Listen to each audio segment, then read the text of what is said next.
I could talk more, but I'm not going to, at least not as me. In just a moment, I'm going to take on another personality. We have 3 students right now who are, well, 4, but the 4th isn't far enough in her progress yet to come to speak. She'll do that next year, I'm sure. But we have 3 students right now who are pursuing national scholarships with me. 2 are looking at Fulbright Awards. 1 is looking for a traditional research and study grant. 1 is looking at an English teaching assistantship in Argentina. And we also have a Rhodes candidate. And I wanted each of them to have the opportunity to address you and to tell you a little bit about the things that they did that led them to that point, not only for the sake of national scholarships, but if there's something in there that sounded interesting to you just of itself, so that you would have an idea of some of the other things that might be out there for you. Okay.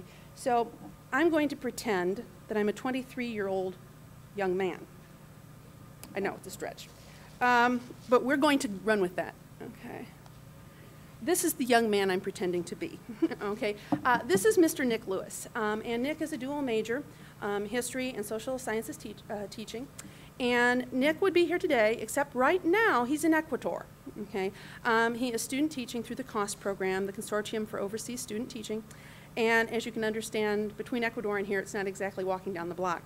But he was very nice, and he sent me a statement that he wanted me to read to you. Okay, so I'm going to share with you Nick's words. And then when I've finished sharing Nick's words with you, then I'm going to introduce the next student speaker, who's actually live. Isn't that nice? And then when she's done, then we're going to have a virtual student speaker to talk to you. Okay. But this is what Nick had to say. Welcome from Quito, Ecuador. I'm honored to be here speaking to you.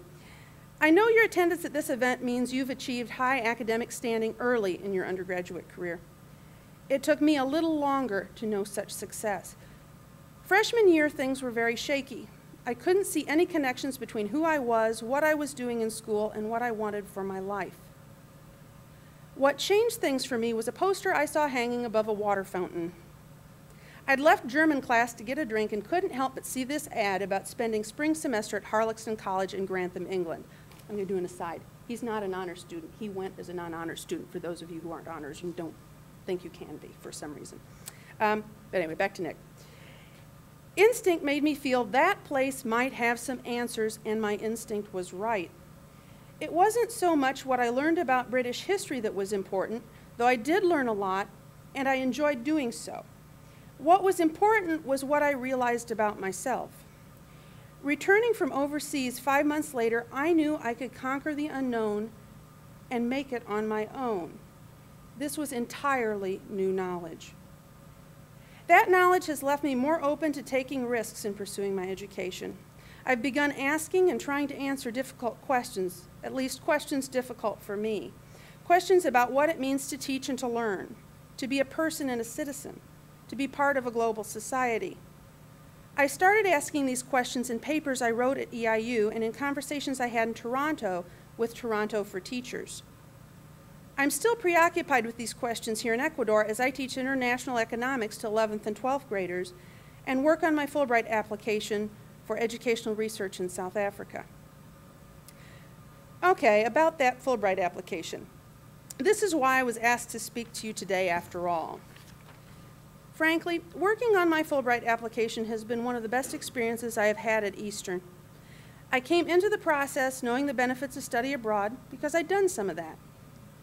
Needing greater background in social sciences pedagogy because I saw some holes in my background, and wanting to see firsthand how South Africa is dealing post-apartheid with issues of racial equality, simply because those issues affect all of us. I hadn't expected that the Fulbright process would provide me with the opportunity to hone my research and research proposal skills, work interdisciplinarily, and work very closely with several faculty members. I don't know if you've realized this yet, but Eastern's greatest asset is its faculty.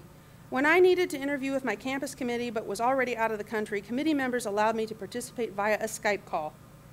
As the connection started to go bad and voices became distorted and parts of sentences were lost, they laughed with me and made sure I remained comfortable. Later, in presenting me their feedback, they offered additional support. Now, some of my committee members have become my mentors and are very generously lending me their expertise as I revise my statement of grant proposal.